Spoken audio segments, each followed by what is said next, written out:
그러면 바로 지정 토론을 진행하도록 하겠습니다.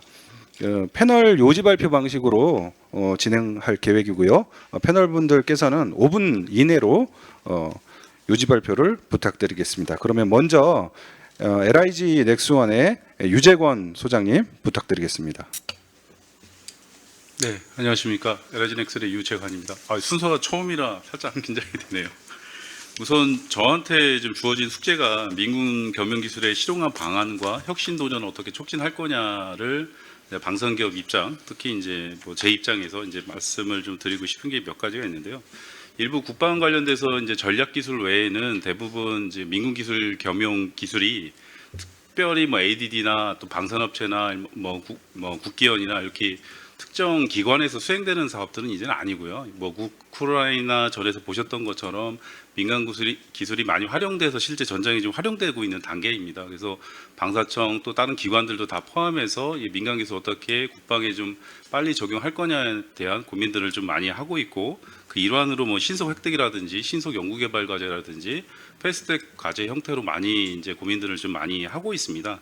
근데 우선은 이제 민군 이 겸용 기술 관련돼서 이 상용화나 실용화가 되기 위해서는 몇 가지 조건이 좀 있는데, 그 부분을 좀 얘기를 좀 하고 싶습니다. 먼저 이제 국가 R&D로 개발되어 있는 어떤 이 산출물 자체에 대한 어떤 이 TRL 레벨이라든지 수준이라든지 이런 것들이 국방에 바로 적용되지 못하는 부분들이 좀 꽤 있기 때문에 그거에 대한 어떤 평가 시스템을 좀 더 개선하는 부분들이 좀 필요하지 않을까라는 생각이 좀 들고, 무엇보다도 이제 민군 기술 겸용 기술 자체에 개발하는 것도 중요한데 향후에 군에서 쓰기 위한 어떤 소요하고 연계하고 하는 부분들의 어떤 이 시스템화 또는 전체적인 어떤 기술 로드맵이라든지 어떤 무기 체계에 대한 어떤 로드맵을 만들 때 같이 좀 고민해야 되는 부분들이 좀 필요하지 않을까라는 생각이 좀 듭니다. 그리고 또 하나 좀 말씀드리고 싶은 게 뭐냐면 기존의 어떤 기술 개발하는 주체가 여러 기관들이 있지만은 좀 어느 정도 사업화가 될 수 있는 규모에 있는 회사들이 좀 붙어서 같이 기술 개발이 좀 진행이 좀 돼야 되는데, 그러지 못했던 부분들이 좀 있어서 기술을 좀 더 빨리 상용화하거나 하는 부분들이 좀 어렵지 않았나라는 생각이 좀 들게 됩니다. 그리고 두 번째 이제 민군 기술 겸용 사업의 어떤 혁신을 좀 유도하거나 하는 부분에 대해서는 전체적으로 과제 기획하는 거가 각각의 어떤 위원회 중심으로 과제 기획이 좀 돼 있는데, 미국의 다파 사례가 이제 저희들이 참고할 사례가 될 것 같은데, 어떤 책임 PM 제도를 좀 더 확대해 가지고 사업 전주기를 통제하고 기술 미래까지 끌고 갈 수 있는 어떤 이 시스템을 좀 만드는 것들이 좀 필요한 부분들이 좀 있고요.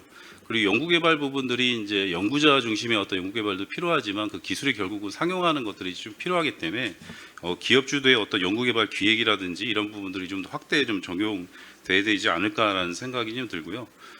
특히 이제 저희들 그러니까 우리나라 입장에서는 이 제한된 어떤 예산 가지고 어쨌든 기술 개발해야 되기 때문에 선택과 집중이 좀 필요한 부분은 당연히 있겠지만, 어느 정도 중요한 토픽에 대해서는 이제 복수 경쟁을 통한 어떤 개발이 좀 진행이 돼야 그 기술 개발에 대한 어떤 아이디어를 좀 더 도출하고 좀 더 혁신적인 어떤 형태로 사업이 좀 진행되지 않을까라는 생각이 좀 듭니다. 그리고 과제를 기획하고 부처 연계하는 부분에 있어서 이 연구자 중심이나 또 전문가 중심의 어떤 기획도 필요하지만, 어떤 일반 이제 국민들 상대로 어떤 이 기술을 어떤 형태로 갈 거냐, 또 필요한 게 뭐냐라는 어떤 제도를 개발하면서 진행이 되면 좀 더 효과적으로 좀 진행이 되지 않을까라는 생각이 듭니다.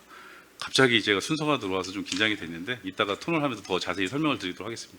감사합니다. 예, 요지 말씀 감사드리고요. 먼저 다양한 형태의 민군 겸용 기술 개발이 진행이 되고 있고, 현재 실용화 연계에서는 한계가 있다라고 말씀 주셨고요. 민군 겸용 기술 연구 개발 확대가 되더라도 이 군소요 반영 연계가 주요하다 얘기를 해주셨고, 서면을 통해서 각 군의 미래혁신센터 등의 협력, 또 기업 참여 유도 정책, 기획관리 등의 이 로드맵을 정교화할 필요가 있다라는 걸 강조해 주셨습니다. 다음으로 김래현 키스트 미래국방 국가기술전략센터장님 부탁드리겠습니다. 네, 안녕하십니까. 방금 소개받은 키스트의 미래국방 국가기술전략센터의 센터장을 맡고 있는 김래현입니다. 오늘 저에게 주어진 그 주제가 민간의 혁신적 기술의 국방 활용을 위한 제언인데요. 어떻게 보면 이렇게 오늘 발표하신 유영권 센터장님의 그 발제 그 주제하고 좀 많이 비슷해서 저도 좀 제안하는 내용이 좀 비슷해지지 않을까라고 좀 생각이 됩니다. 저는 한 3가지 정도를 말씀드리고자 합니다. 첫 번째로서는 민군기술 협력을 위한 민간의 전담 기관이나 전담 조직이 좀 필요하지 않을까라고 생각됩니다. 오늘 발표한 내용처럼 현재 민군기술협력 전담 기관은 국방 섹터에 있는 민군협력진흥원이 있는데요. 여기에서 주로 하는 것은 이제 민간 기술을 국방에 적용하는 스핀온, 또 국방에서 사용하고 있는 기술을 민간에 적용하는 스핀오프, 그리고 또 민간과 국방이 모두 사용할 수 있는 그런 민군 겸용 스핀업이라고 하는 그런 기술 개발 과제를 수행을 하고 있고 관리를 하고 있습니다. 그런데 이런 국방 관련 기관 특성상 또 민간 분야의 방대한 기술 분야를 또 지속적으로 파악하고 또 활용하는 데는 어려움이 있다라고 생각됩니다. 특히 민군 협력을 통해서 민간의 혁신적인 기술들을 좀 도전적이고 과감하게 국방에 접목하기 위해서는 현재 사업 시스템으로는 한계점이 있다라고 생각됩니다. 반면에 민수부처에서도 민간의 그런 혁신적 기술들에 대해서 국방 분야의 적용 가능성을 판단하기 위해서는 어떤 군사라든가 국방 분야 도메인 전문가가 필요하는데 이런 부분이 매우 부족한 상황이고 또 그러다 보니까 적극적인 투자를 기획하고 실행하는 데는 제약이 있다라고 생각됩니다. 따라서 이런 민진원의 그 국방 섹터에 있는 민진원의 카운터파트가 될 수 있는 민간의 전담 기관이나 조직이 필요하다라고 생각됩니다. 그리고 또 이 조직이 실질적 역할을 수행하기 위해서는 민진원과 같이 공동으로 사업 발굴, 기획, 또 평가 등에 참여할 수 있는 법적, 제도적 뒷받침이나 또 민수부처의 민군협력 채널 및 정책 지원 조직이 될 수 있도록 지원이 필요하다라고 생각됩니다. 두 번째로는 민군협력 기술 개발에 참여 기업들이 이제 많이 있는데요. 이런 참여 기업의 인센티브를 부여할 필요가 있다라고 생각됩니다. 민간 수요에 비해서 국방 수요는 상대적으로 시장성이 떨어지고 또 그러다 보니까 이제 참여하기가 또 쉽지 않으면서도 이제 과제 그 관리도 민수 부처에 있는 과제에 비해서 상당히 좀 경직성이 높은 그런 과제 관리 방법을 사용하고 있기 때문에 혁신적 기술을 갖고 있는 이런 민간 기업이 또 특히 중소기업들이 적극적으로 참여하기에는 어려움이 있다라고 생각됩니다. 그래서 이를 해결하기 위해서는 기존 그 국방 R&D 이를 해결하기 위해서는 그런 참여 기업에 다양한 인센티브를 제공할 필요가 있다라고 생각됩니다. 예를 들어서 과제 관리를 유연하게 한다든가 아니면 과제 종료 후에 또 후속 과제를 연계해서 지원한다든가 아니면 또 일부 시행되고 있지만 개발품의 그 국내 판로 개척을 위한 중기부 같은 데서의 어떤 협력 지원 등의 지원이 필요하다라고 생각됩니다. 마지막으로 국방과학기술 정보 공유 확대 방안이 필요합니다. 혁신적 연구개발의 시작은 기획으로부터 시작된다고 할 수가 있습니다. 그러나 민간에서 국방과학기술의 동향 및 수준을 전략적으로 분석하고 또 공백기술을 식별하고 기획을 하기에는 정보가 굉장히 극히 제한적인 상태입니다. 그래서 이를 개선하기 위해서 국방과학기술 정보 공유를 위한 기존의 DTIMS 정보 공개 범위를 확대를 한다든가 아니면은 민간의 정보 제공 플랫폼을 구축하는 방안들을 고려할 필요가 있다라고 생각됩니다. 결론을 말씀드리면 국가 R&D에서 국방 R&D 비중이 상대적으로 높은 미국에서는 국방기관이 민군 협력을 주도하고 있습니다. 반면에 우리나라는 상대적으로 민수 R&D 비중이 한 5배 정도로 높기 때문에 이러한 민간의 혁신적인 기술을 국방에 잘 활용하는 것은 투자 효율화 측면에서 매우 중요하다라고 할 수가 있겠습니다. 네, 이상으로서 발표를 마치겠습니다. 네, 말씀 감사합니다. 민간 수요 대비 국방 수요가 상대적으로 시장성이 낮다는 전제로 현재 그 과제 관리 경직성에 대해서 좀 지적을 해주셨고요. 주로 이제 기업 관점에서 좀 말씀을 많이 주셨는데 중소기업 참여가 좀 제한적이고 중소기업 대상에 좀 다양한 인센티브가 좀 필요하다는 얘기도 서면을 통해서 얘기해 주셨고요. 앞으로 국방과학기술에 대한 정보 제공 플랫폼 에 대해서도 구축을 제안해 주셨습니다. 감사합니다. 다음으로 서경대 군사학과의 안영수 교수님 요지 발표 부탁드리겠습니다. 예, 반갑습니다. 안영수입니다. 저는 지금 민군기술 오늘 유영곤 센터장님이 발표하신 민군겸용기술의 부분에 대해서 조금 더 보완적인 설명을 드리고 이것이 왜 이제 중요하고 지금 키스텝에서 왜 이런 걸 아젠다를 가지고 하는지에 대해서 조금 더 보완적인 설명을 좀 드리도록 하겠습니다. 기본적으로 먼저 이제 발표하신 내용을 보게 되면 이제 민군 주제는 민군 겸용 기술에 대한 내용이고 내용적으로 보면 민군 기술 협력과 같이 좀 혼재가 돼 있어서 약간 일반들이 보기에는 두 개를 좀 혼란스러워하는 부분이 있을 것 같습니다. 기본적으로 이제 민군 겸용 기술이라는 것은 민과 군이 같이 공통적으로 쓸 수 있는 겸용 기술, 듀얼 유저 테크놀로지라고 얘기하는 그런 부분이기 때문에 그런 부분들을 활용성을 극대화해서 전체적으로 국가 경쟁력을, 산업 경쟁력을 높여서 국가 경쟁력을 높이는 그런 어떤 이제 전략적인 행동을 이야기하는데요. 이런 부분들은 기본적으로 주로 이제 미국에서 이제 많이 1980년대 탈냉전이 되고 나면서부터 생긴 이슈들입니다. 미국은 사실은 민군 탈냉전이 되고 나면서 민군 겸용 기술을 활용해서 다시 미국의 경쟁력을 높인 그런 사례가 있고 현재까지도 지속적으로 군수 기술에 기반한 어떤 국가 경쟁력을 높이는 그런 방식으로 좀 해오고 있습니다. 여기 내용에 보면 다르파에 대한 내용이 나와 있습니다만은 사실은 이제 탈냉전 이후에 다르파 역할이라는 그런 부분이 있습니다만은 전체적으로 보면 민군 겸용 기술에 대해 기존한 국가 경쟁력 향상이다 이런 부분이 있습니다. 대표적인 경우가 우리가 지금 일반적으로 쓰고 있는 인터넷, GPS 이런 것들이 대부분 군수 기술에서 나온 것입니다. 그게 전 세계적으로 지금 혜택을 받고 있는 그런 상황이고요.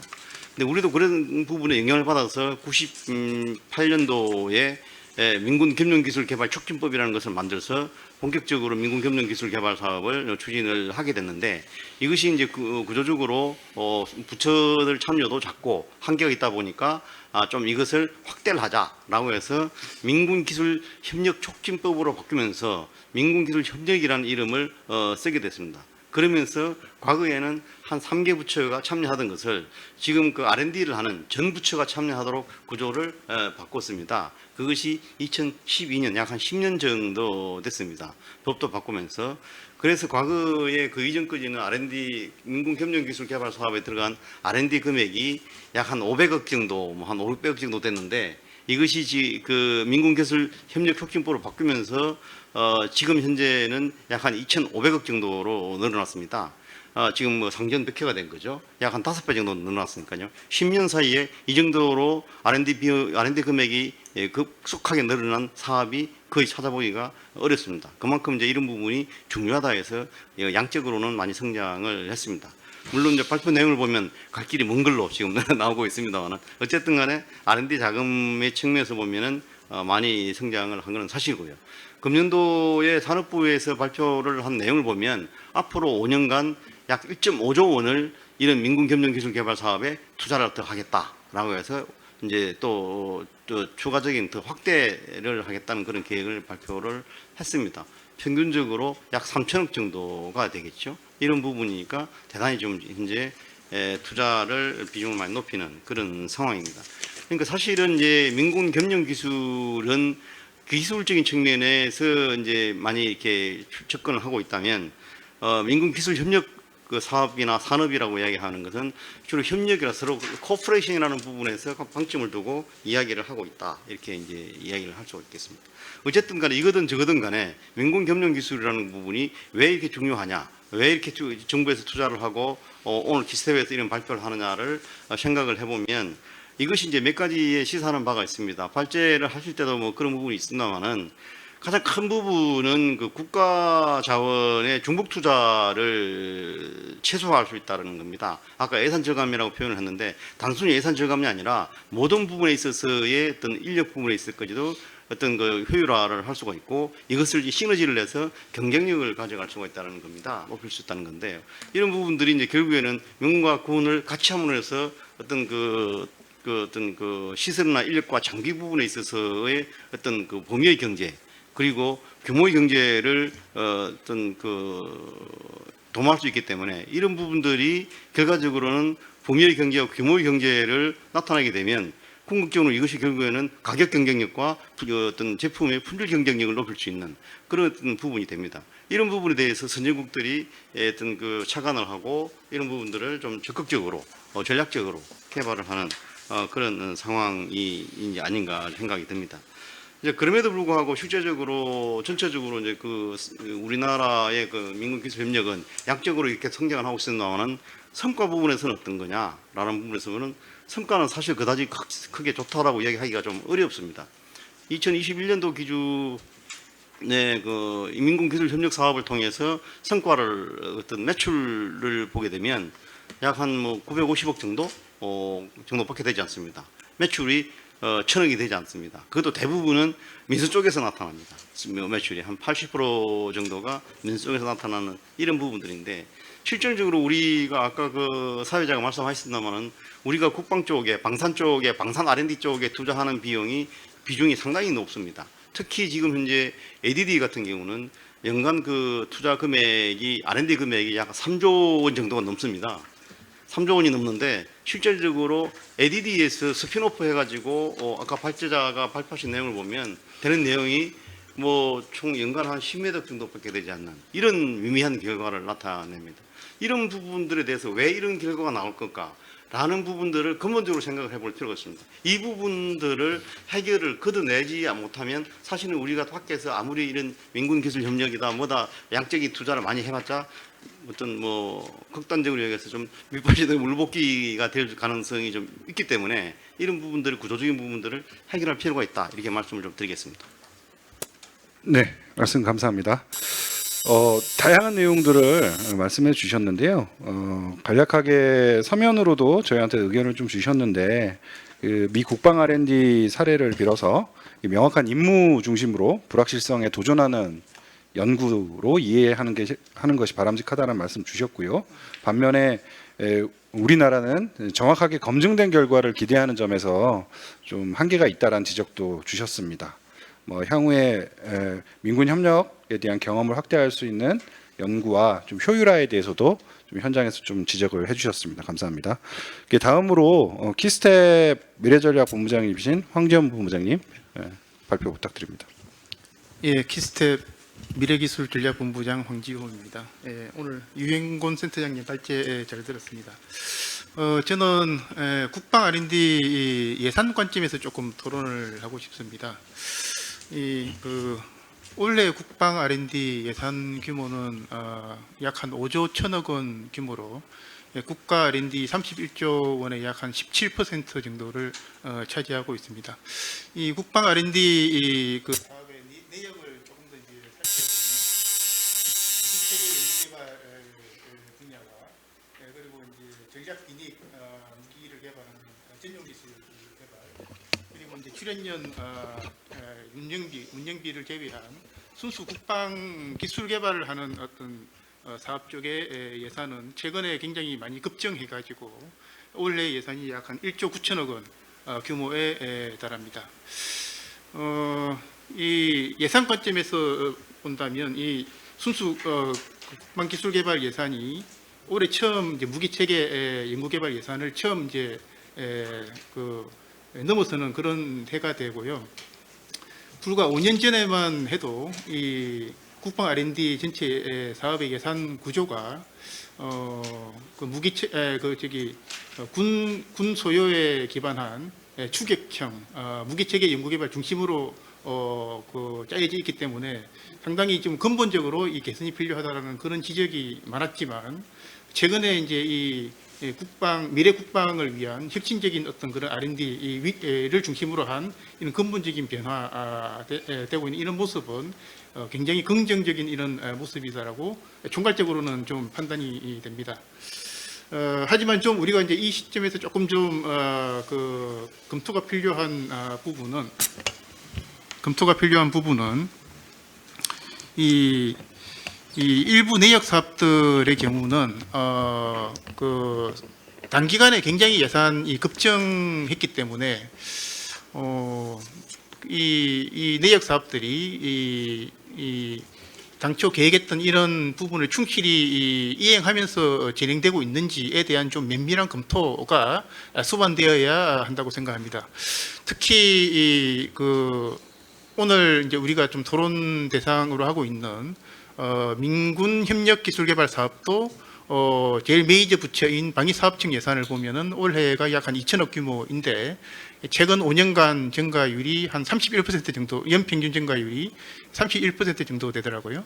그리고 특히 이 미래도전 국방기술 연구개발 사업의 경우는 더 증가율 엄청나게 높죠. 이 사업은 올해 예산이 약 한 3,500억 원 규모인데 최근 5년간 연평균 증가율이 100%를 넘습니다. 그렇게 굉장히 예산이 급증을 했기 때문에 이 미래도전 기술 개발은 우리가 다 알다시피 미국 달파 모델을 벤치마킹해서 소요에 기반하지 않는 이 첨단 국방 R&D를 추진하기 위해서 전격적으로 지난 2019년부터 도입이 되었고 그리고 이 21년부터 이제 시행되고 있는 국방과학기술 혁신촉진법에 근거해서 이제 사업이 추진되고 있는데 이제 올해 시점에서 본다면 초기에 선정된 과제들이 아마 이제 일부는 단계 평가까지 진행이 됐기 때문에 이 시점에서 이 당초 이 사업이 출범하면서 구현하고자 했던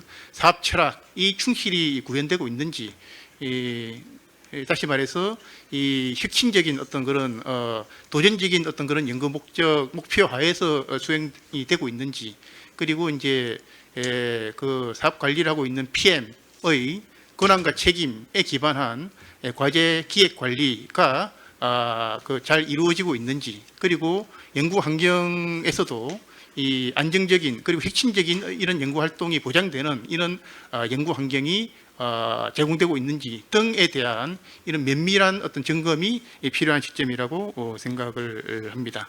여기까지 말씀드리겠습니다. 예, 말씀 감사합니다.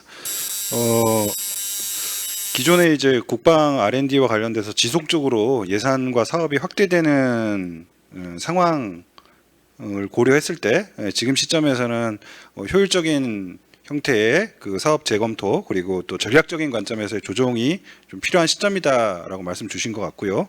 그리고 국방 R&D 전체에 대한 그 시스템적 관점의 검토도 강조해 주신 것 같습니다. 그럼 마지막으로 키스텝 정명선 원장님 요지 말씀 부탁드리겠습니다.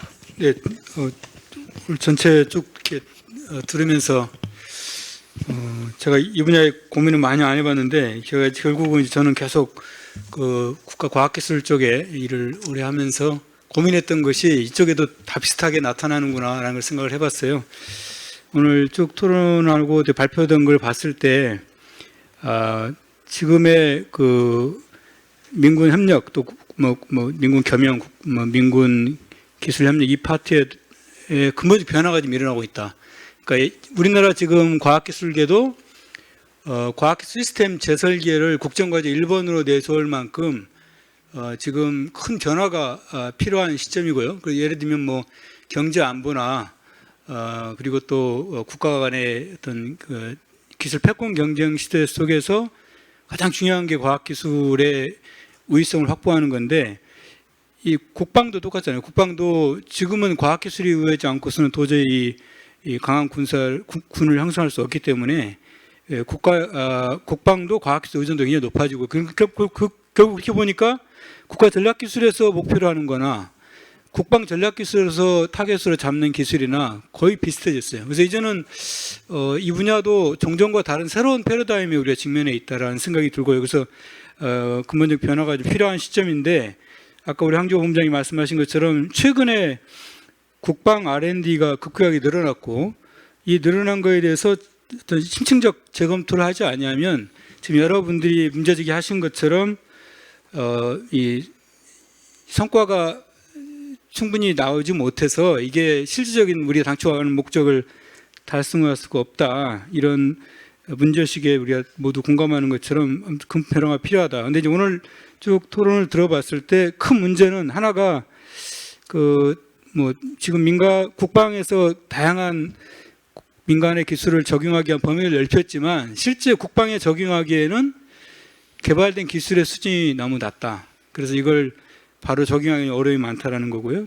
두 번째가 이제 이 민간에서 이걸 개발된 것을 국방에 적용한다고 했을 때에도 국방 부분을 잘 이해하는 이 정보에 충분한 이 전문가들이 부족하다, 이런 지적을 해주셨고, 또 하나는 이제 이걸 정말 도전적으로 해보려면 PM들의 권한이 절대적으로 강한 게 필요한데 그런 연구개발 지원 체계가 안 돼 있다. 뭐 이런 큰 요인이 있는 것 같아요. 그래서 저는 그 다파의 예를 보는 것처럼 사실은 기술 수준이 낮더라도 이 기술이 정말 파괴적이고 판을 바꾸는 그런 가능성이 있다고 하면 국방에서 먼저 실패가 높더라도 적용을 하는 그런 과정이 필요하다고 보거든요.